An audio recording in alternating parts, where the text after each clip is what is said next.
Shalom, shalom, family. This is your brother Akakia Yasharala coming back again with another lesson. Been absent from you guys for a while, but I'm gonna be back doing lessons again. So today we're gonna take a look at Billy Carson, this false prophet, and some of the claims that he's been making about how the Genesis account of creation is a forgery and what he claims a word-for-word copy of the book of Genesis. So we're going to be taking a look at some of those claims and some of the claims that he's been making about Enlil also being the Most High YAHUAH. So with no further ado, let's jump into the first video. The story of Gilgamesh. All the different people that have researched them have a very similar story. The Epic of Gilgamesh, one of the oldest known works of literature, is a rich tapestry of mythology, history, and philosophy. The narrative follows Gilgamesh, the semi-divine king of Uruk, and his adventures with his companion Enkidu. Their journey takes them through various trials, including the confrontation with the monster Humbaba, the rejection of the goddess Ishtar, and the quest for immortality following Enkidu's passing. The epic begins with Gilgamesh, the king of Uruk, who is described as 2/3 divine and 1/3 human. His extraordinary strength and wisdom make him a formidable ruler, but his arrogance and oppressive rule cause his people to cry out to the gods for relief. In response to their pleas, the gods create Enkidu, a wild man who lives among the animals. Enkidu's initial innocence and harmony with nature contrast sharply with Gilgamesh's urban civilization. A temple servant named Shamhat is sent to tame Enkidu, introducing him to human culture and society. This transformation from wild man to civilized companion sets the stage for his friendship with Gilgamesh.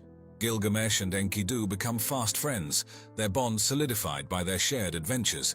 They undertake a perilous journey to the cedar forest to confront Humbaba, the fearsome guardian appointed by the god Enlil. Despite Humbaba's terrifying presence, they manage to defeat him, showcasing their bravery and strength. This victory, however, sows the seeds of their eventual downfall by angering the gods. The gods decree that Enkidu must be expunged as punishment for their defiance. Enkidu's passing is a pivotal moment in the epic, profoundly affecting Gilgamesh. His grief and despair drive him to seek the secret of immortality, fearing his own mortality and the futility of human endeavors. This quest takes him on a journey beyond the known world, into the realms of the gods and the unknown. Gilgamesh's search for eternal life leads him to Utnapishtim, the only mortal granted immortality by the gods after surviving a great flood.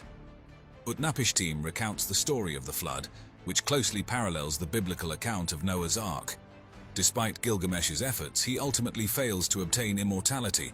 Utnapishtim reveals that the secret of eternal life lies in accepting one's mortality and finding meaning in the transient human experience. An interesting comparison can be made between the Epic of Gilgamesh and Homer's Iliad and Odyssey. Both epics explore themes of heroism, the human condition, and the quest for immortality. However, while Homer's epics are rooted in Greek mythology and focus on the exploits of mortal heroes, the Gilgamesh epic delves deeper into existential questions and the limits of human ambition, reflecting the values and beliefs of ancient Mesopotamian society. One of the most fascinating aspects of the Epic of Gilgamesh is the story of the Great Flood, recounted by Utnapishtim, the immortal survivor. In this narrative, Utnapishtim tells Gilgamesh how the gods decided to send a flood to destroy humanity, but advised him to build a boat to save his family and the seed of all living things. This story bears a striking resemblance to the biblical account of Noah's Ark in the book of Genesis. Scholars have theorized that the flood myth in the Epic of Gilgamesh may have influenced the biblical narrative, suggesting a shared cultural memory of a catastrophic flood in the ancient Near East. This theory is supported by the fact that flood myths are prevalent in many ancient cultures, pointing to a possible historical event or a collective human response to natural disasters. An intriguing theory posits that Gilgamesh may have been a historical figure who reigned over the city-state of Uruk around 2700 BCE. Evidence supporting this theory includes the Sumerian king list, which mentions a king named Gilgamesh who ruled Uruk for 126 years. While the epic embellishes his life with mythical elements, it is possible that the stories were inspired by a real king, whose deeds and legacy were magnified over time. This theory highlights the fluid boundary between history and myth in ancient storytelling. Over the years, additional fragments of the Gilgamesh epic have been discovered at various archaeological sites across Mesopotamia, such as the ancient cities of Ur and Babylon. These fragments have allowed scholars to fill in gaps and clarify ambiguities in the narrative, enhancing our understanding of the text. Each new discovery has helped refine the epic, revealing variations in the story that reflect different cultural contexts and periods. For instance, some versions emphasize Gilgamesh's divinity more than others, while certain passages highlight different moral and philosophical themes. I'm not going to pray over a plate of slop, but if it's food that's good and healthy, I want to command that it's safe. In other words, that there's no salmonella in it, that there's nothing in there that's going to be detrimental to my body, no bacteria that was unforeseen, things like that. When I travel, I command that I arrive at my destination safely, things like that. That's my method of praying, knowing the end and believing in the end before the end. And why can I command it? I command it because the same power of commandment and the same power of control and creation is inside of my body. I have a fractal of the Creator living inside of me. And so because of that, I walk in that power. And so I'm a walking prayer, and so are you. Everyone is a walking prayer. What is praying? Praying is looking to cast a spell. A Christian may not want to admit that because they're going to say, oh, that's of the demons and all that kind of stuff. No. When you pray, you're trying to cast a spell. When something goes wrong and you start praying, you're trying to say words outside of your vocal cords to an outside entity, but you're really speaking to the universe, and you're trying to get things to alchemically convert to your favor. It's a spell. You're trying to cast a spell. That's what praying is. But when you pray from a position of weakness, where you're begging, hoping, and wishing, and you're pushing out that low frequency energy into the universe, you're going to get more of that back. And so I pray from a position of power. And my position is thank you, unconditional love, and commanding. If somebody cuts me off in traffic, I don't get angry and start chasing them down and flip them off the middle finger and pulling out a gun and all this kind of stuff. I just say, bless that person.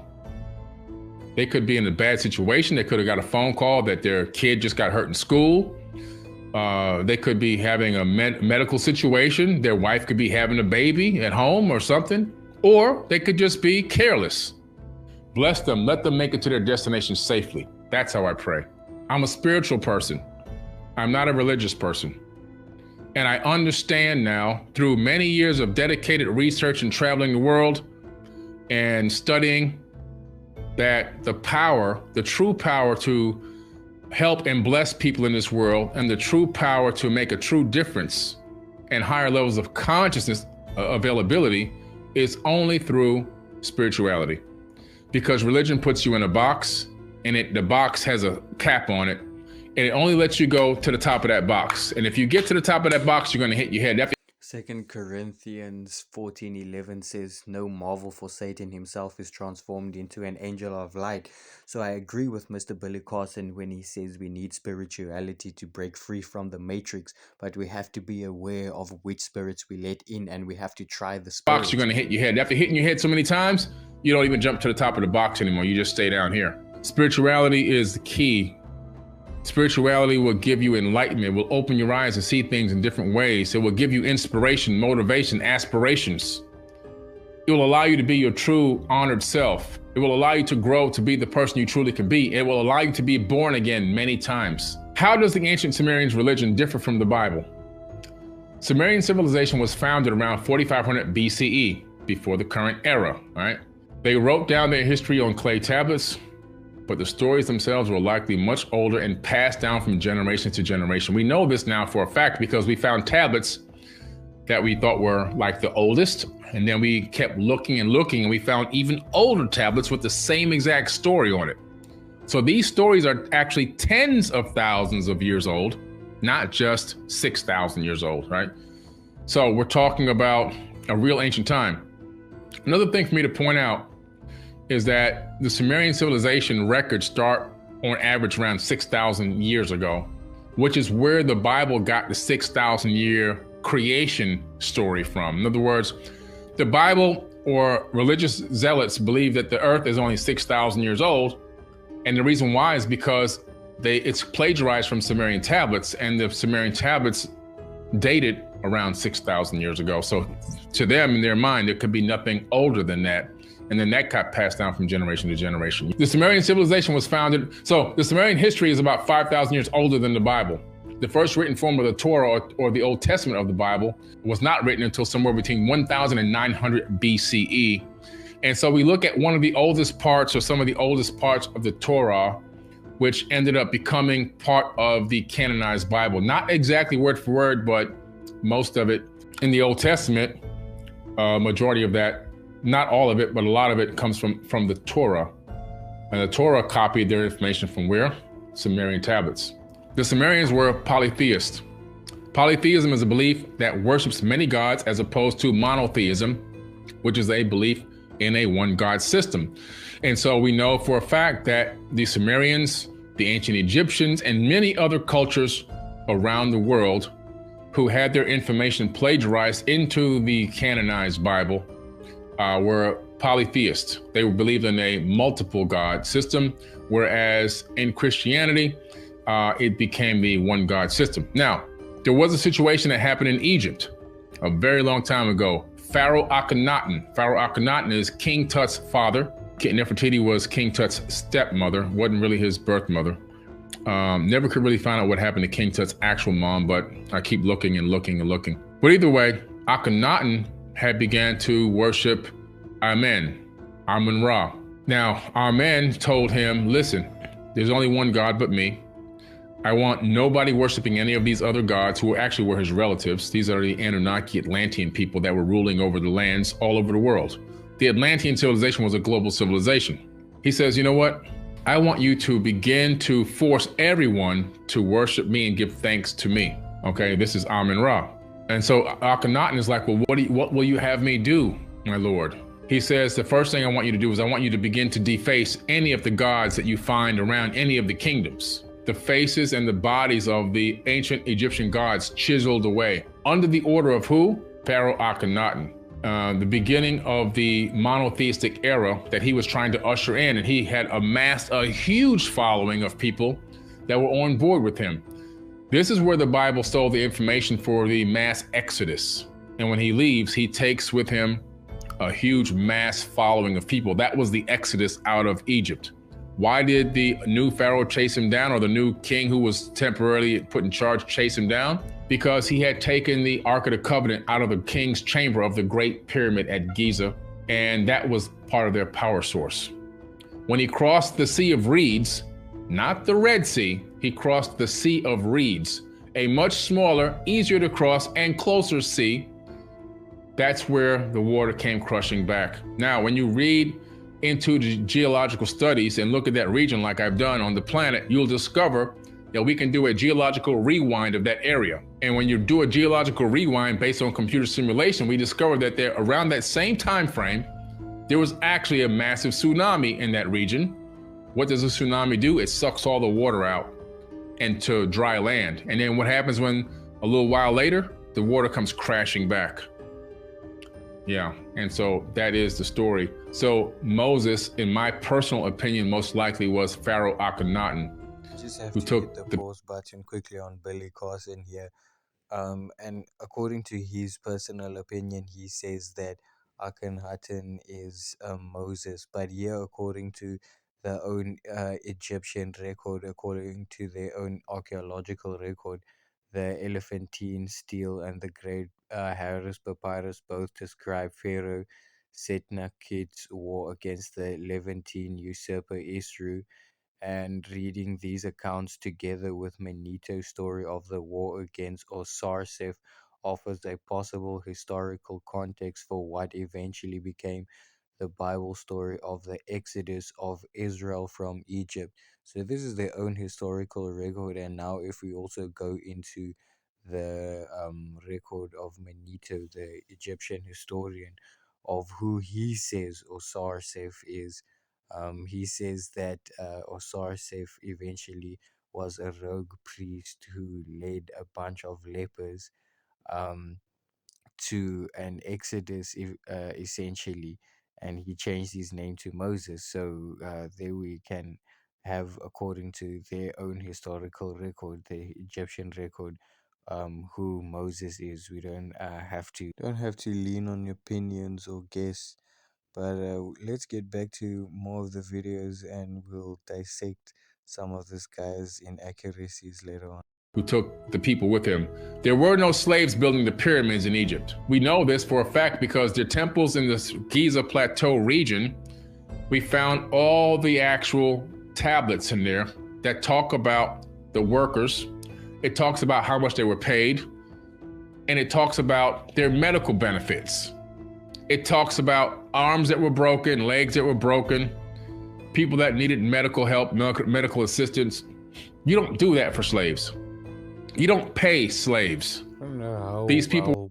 Billy Carson understands the archaeological record of ancient Egypt, but if you've ever heard of the city of Avaris, it's an ancient city that's quite buried and hidden, but known to have had a huge Semitic population that were slaves in ancient Egypt. So this just shows that this guy, I honestly think he is purposely misleading people, but all praises to the Most High. You know, we have to expose the lies and the deception.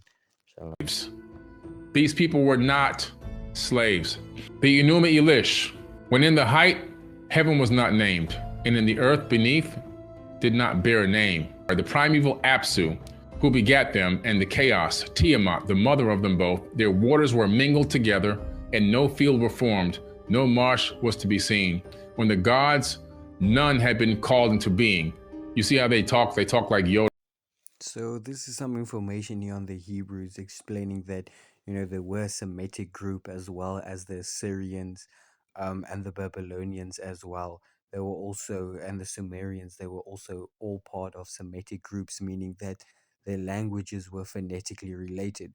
So the reason why I'm bringing this out is to show you how the languages of Hebrew sounded also similar to the like similar words also had similar meanings. But with the in the case of the Assyrians, they just deified the host of heaven. So here in Genesis 1 verse 2, and the earth was without form and void. Now the Hebrew word there H 8414 is the Tihom Tihome, which also means the abyss or chaos as well, or the subterranean waters. So this is how the languages are related. So you know the ancient Sumerians, they basically just worship the elements instead of actually worshiping the creator of all things. You know, so that's what separates also the biblical account apart, and the fact that you know Hebrew was the original language of creation, and then all other cultures borrowed actually from that, and then the Most High actually restored that on Mount Sinai.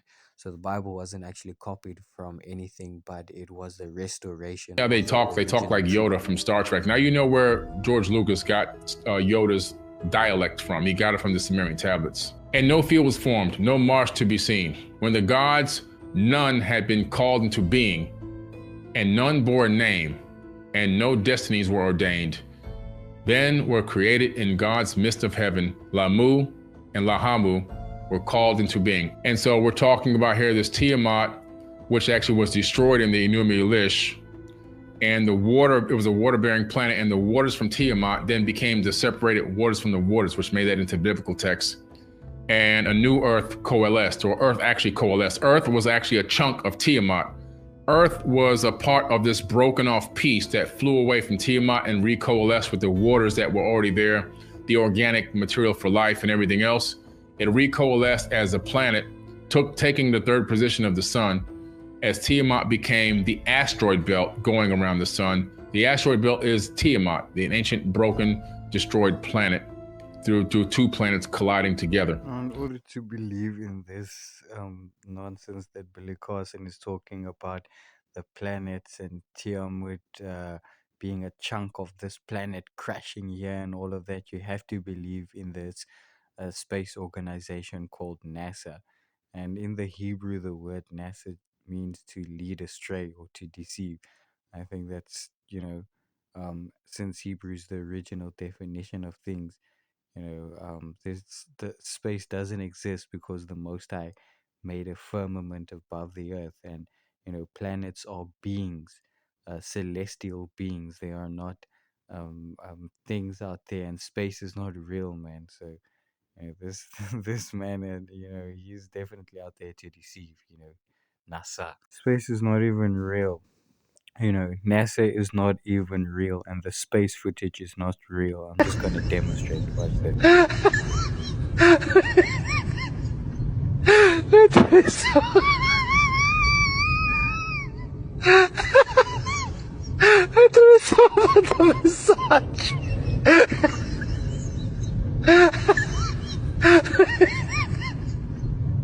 It is so.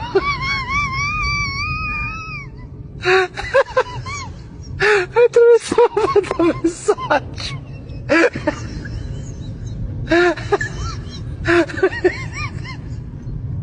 It is so.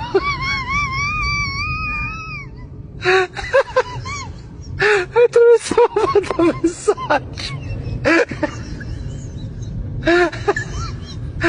Colliding together. If you read the Enuma Elish, it also talks about the fact that because of that situation, Mars was formed. Mars used to be an actual moon of Tiamat, but it was slung into a very strange elliptical orbit around our sun. When you look at Mars, you see one side is charred and the other side is smooth. Why is that? Because the side that was facing Tiamat, when it blew up, a lot of that debris hit Mars and charred that side, and it also made it shift its pole of the crust about 45 degrees. More evidence that Mars used to orbit Tiamat. And also, when you do a geological rewind, you find out that it used to orbit closer into the sun, and that it was probably orbiting Tiamat itself. According to the Enuma Elish, the moon that we have did not come from a collision between Earth and a gigantic asteroid or comet. It came from orbit around Tiamat. As Tiamat was destroyed and became the asteroid belt, the moon, which we call our moon now, was tugged gravitationally along with this huge chunk that recoiled as the planet Earth. But what's interesting is this whole text right here is pretty much almost identical in the book of Genesis. If you open up the book of Genesis and begin to read the creation story, you begin to see this virtual story without the moon and Mars, but the rest of it, you'll see it there. The Enuma Elish resembles a few parts of the Bible, especially Genesis 1, both being the temporal clauses. When above and in the beginning, in the ancient world, the sea was associated with chaos and destruction. The Bible includes a number of texts, battles and tames the chaotic sea, like Marduk, battling Tiamat, who embodies the sea. In Genesis 1, God is already superior to the deep, which Hebrew, Tinom, the word's related to Tiamat. So we know in the Bible or in Hebrew that Tihom, is Tiamat. So Tiamat is mentioned in the Sumerian tablets, but it's also mentioned in the Bible as Tihom, which is the same name, but the same word. It translates the same as Tiamat. Rather than creating out of nothing, both God and Marduk create by giving order to chaos. Marduk, why Marduk? Why is his name in there? Well, the original name is not Marduk in the original version of the Enuma Elish. If you look at the older tablet, which was discovered later, you find out that Marduk was not the name on the older tablet, it was Nibiru. And when Marduk was ruling over the earth, Amun-Ra, he decided to change the name of Nibiru to Marduk in a newer tablet, still thousands of years old, but not as old as the super ancient tablet that was discovered, right? Which for Marduk means creating out of Tiamat's corpse. In other words, Tiamat had been destroyed, and so now he's going to use that destroyed, all that debris to create planets and stuff in the solar system. Both God and Marduk separate primordial waters and place a barrier between the upper and lower waters. If you read the Bible, you'll see that's exact text. Both create luminaries to give light. Genesis 1 occurs over 7 days, and the Enuma Elish is told across 7 tablets. Then he says, on the 6th day, God creates humans, which Marduk does in the 6th tablet of the Enuma Elish. While God marks humans as special by making them in God's image, Marduk has man created from the blood of a slain God. God orders humans to work and care for the earth. Marduk assigns work for the gods to humans, and so the gods can rest. So basically, it's the same exact story.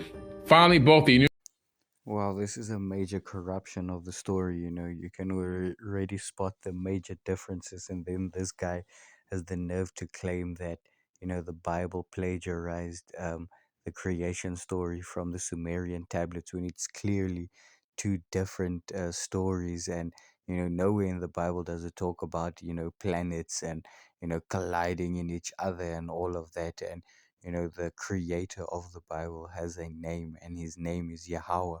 And what it just does there is prove that Hebrew and Sumerian, it's related. So then, how do you get from Murdoch to Yahweh? Like, this just makes no sense. This guy is a complete fraud, man. Just to bring out a precept here, Psalms 96, verse 4: For Yahweh is great and greatly to be praised.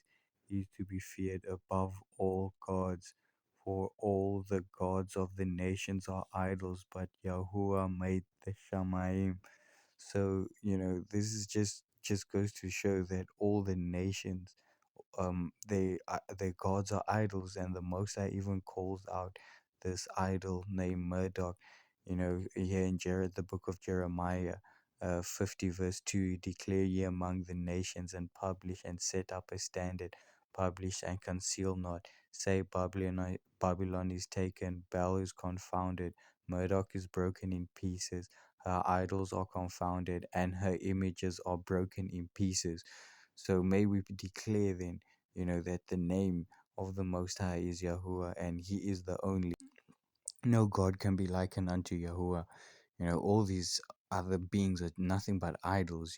Here's the book of giants. It also mentions Gilgamesh. So all of these are the Sumerian gods, and this is where the Most High called out Abraham from the land of Sumer. It was filled with idols. And these idols were nothing but the Nephilim that were deified and then turned into idols. Now I'm going to read this fragment here from the Book of Giants, which is believed to be from Gilgamesh. I am a giant, and by the mighty strength of my arm and my own great strength, I can vanquish anyone mortal. But I have made war against them, but I am not able to stand against them. For my opponents who reside in heaven, they dwell in holy places. And not only this, but I am stronger, but they are stronger than I am. So here even Gilgamesh realized, that his power is futile versus those whom are the holy angels, and this also here is the from the book of Jubilees, chapter 7. Owing to these three things came the flood upon the earth, namely owing to the fornication wherein the watchers against the law of their ordinances went a whoring after the daughters of men, and took themselves wives, all of which they chose, and they made the beginning of uncleanness, and they begat sons, the Naphadim, and they were all unalike, and they devoured one another, and the giants slew the Nephil, and the Nephil slew the Aljo, and the Aljo mankind, and one man another, and every one sold himself to work iniquity and to shed much blood, and the earth was filled with iniquity. And after this they sinned against the beasts and birds. Um, so here also the book of Enoch here, chapter 7, also speaks about this. I'm going to go here into chapter 8, verse 1. And Azazel taught the people the art of making swords and knives and shields and breastplates, and he showed to their chosen ones bracelets and decorations, shadowing of the eyes with antimony, ornamentation, the beautifying of the eyelids, and all kinds of precious stones, and all coloring tinctures and alchemy. And there were many wicked ones, and they committed adultery and erred. All their conduct became corrupt. Asarus taught incantation and cutting of roots, and Armorus the resolving of incantations, and Barakel astrology, and Cockerel the knowledge of the signs, and Tamael taught seeing of the stars, and Asterel taught the course of the moon, as well as the deception of men. So here we can see also that the word in Sumerian Annunaki means those who from the sky came. So this is more proof that these were the fallen angels, nothing but the fallen angels that were deified, after the flood when they were destroyed. So, all of this just goes back to show even when they're the fallen angel that taught men the course of the moon. all these things were just nothing but the how can I say, the host of heaven, the sun, moon, and stars that people ended up worshiping and ended up using for incantations to deceive men. Nothing but that, as simple as that. And this is a piece from that I just found on Wikipedia talking about Zachariah Stitchin, where he says that the extraterrestrial race called the Anunnaki in Sumerian myth, who Stitchin states are also called Nephilim in Genesis. So here it's even confirmed that the Anunnaki are indeed the Nephilim as mentioned in the Bible. So this man, I actually, uh, you know, it's horrible that he has revived this false doctrine that's deceiving millions of people. People are just flocking after this false narrative and doctrine, and forsaking the truth of the Most High and the truth of the Bible. And we've never lived in an age where the authenticity of the Bible, man. So I just want to also highlight this in the section here from Wikipedia, that the planet Nibiru was associated with the idol Murdoch, and then also later on also with the planet Jupiter as well. And then as well that Tiamat was then also associated with either Mars or like a planet in between Mars and Jupiter. I don't even understand this, because this is just all a bunch of confusion. And the Most High is not about confusion. He's very simple and plain and straight to the point. And this is also why they also took out these books out of the Bible, so that they can cause confusion. So I'm going to bring out this prophecy or the scripture here from the book of Jasher, chapter 4, verse 18. And their judges and rulers went to the daughters of men and took their wives by force from their husbands according to their choice. And the sons of men in those days took from the cattle of the earth and the beasts of the field and the fowls of the air, and taught the mixture of animals of one species with the other, in order wherewith to provoke Yahuwah. And Yah saw the whole earth, and it was corrupt, for all flesh had corrupted its ways upon the earth, all men and all animals. Now, this is the reason why some of these scriptures and these texts were taken out, so that they can hide this, and that they can tell you, oh no, the archaeological record doesn't say this. And, Satan, as the scripture says, do not marvel, for Satan himself transforms into an angel of light. So all these demons and idols and whatever, fallen angels, they're nothing but shapeshifters. And today they're known by this name, and tomorrow they're known by another name. But essentially, they're just nothing but evil entities and enemies of our souls, essentially. So here on the screen, beloved, is a demonstration of what the scriptures is actually referring to when they mix the species. And here is an example of a Pegasus, and there is a centaur as well. Now, these are also some of the extraterrestrial races or Anunnaki humanoids that was created as well. And here's also some archaeological evidence as well of a giant that was found with 2 or 3 heads, I think, on the coast of Argentina somewhere. So all of these things all line up, and all points to the book of Enoch, and also to the Nephilim as well. Also makes sense why the Vatican as well and the Smithsonian went around the world and destroyed all the records of the ancient fossils of giants. It makes sense. So I'm just going to go into a little bit of these mythologies and just track them down, which fallen angel is what demigod it is in mythology, because all these angels and celestial beings are nothing but the fallen angels and demigods that got deified. So I'm just going to read this section right here. While the species of worship and religious views vary, all giants recognize Anam, all father, the father of the giant races, as the supreme deity. Giants acknowledged and revered the entire pantheon, but most tribes restricted their actual worship to one or two patron gods. The worship of any legitimate giant deity was acceptable in the temple of another giant deity.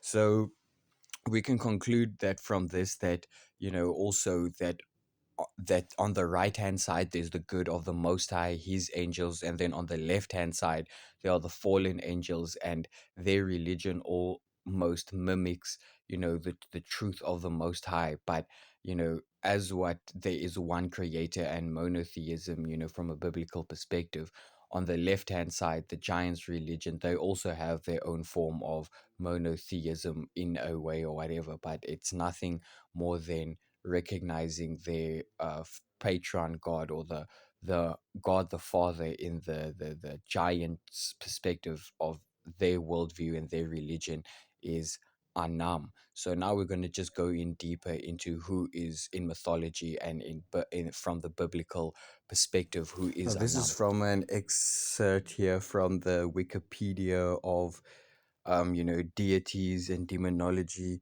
So yeah, it speaks about and unknown, and it speaks of him being the sky god as well.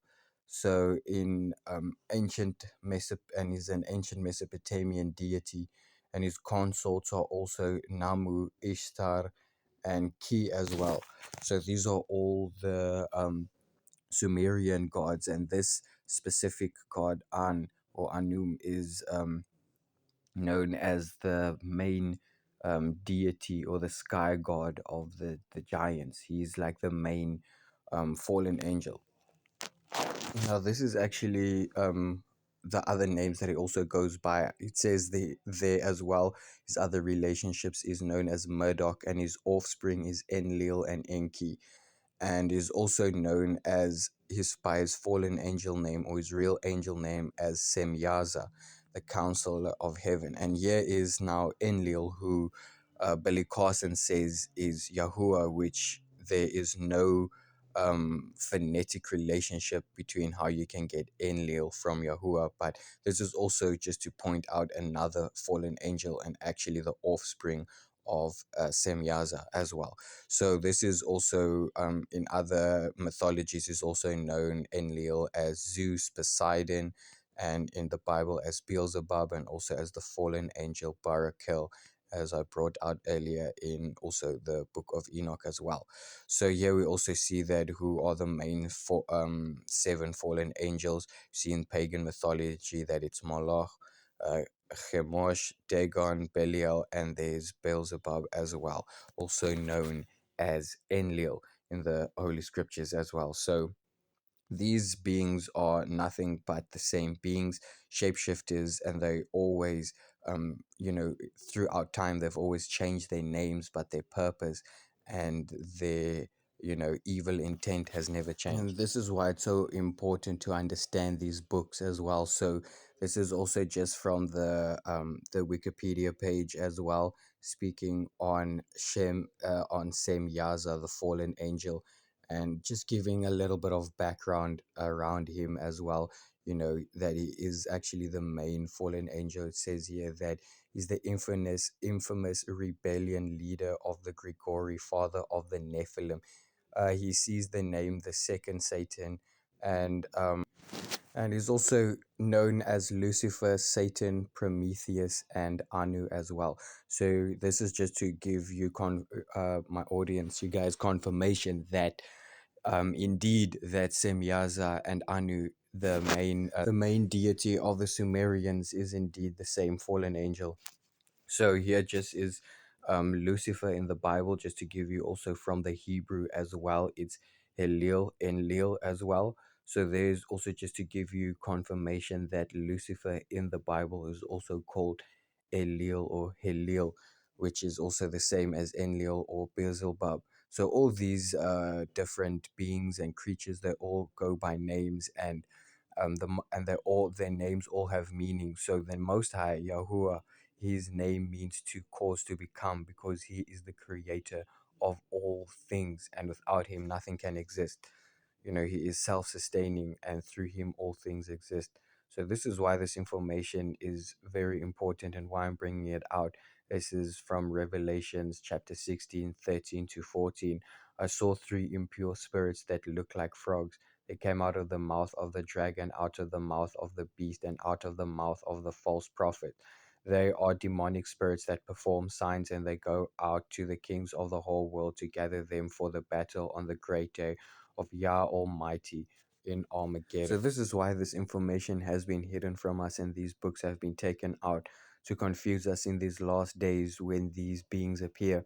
A lot of people are going to be worshipping them as, the Most High, but that's why the Most High has woken up his true servants in these last days to come and dispel all these lies, and to show our people, that there is only one true Elohim, one true creator, and that is the God of the Bible. Even though they've tried to distort the story, the truth still stays the truth nonetheless. So I'm going to leave you guys now. All praises to the Most High. Thank you all for tuning in. I'm going to leave you guys with some 2 short clips. And with that, I want to say shalom. Thanks for tuning in. They didn't come from distant galaxies, they fell from heaven. What the world now calls aliens are the same beings ancient texts called gods and the Bible calls fallen angels. Their names change, their symbols evolve, but their mission has never shifted: to deceive, to dominate, to be worshipped. They want you looking to the stars, chasing false lights, gods who never made you, while they bury the past right beneath your feet. ISIS was not just a terrorist group, it was a smokescreen, a convenient cover for the destruction of ancient relics, temples, and sites that held knowledge predating the Abrahamic traditions, predating empire. They filmed themselves smashing statues and burning libraries under the guise of religious zealotry. But the real goal? Erase the evidence.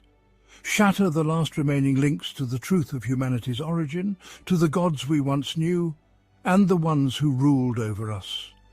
Is it any wonder that mankind's earliest civilizations, Mesopotamia, Assyria, Babylon, the Levant, are now perpetual war zones? Places so volatile that legitimate archaeological digs are impossible. Every bombed-out ruin, every toppled ziggurat is another layer of truth buried in dust. The war isn't just for oil or land. It's for memory. It's for history. The fallen know that if we remember who we were, we might remember who they are.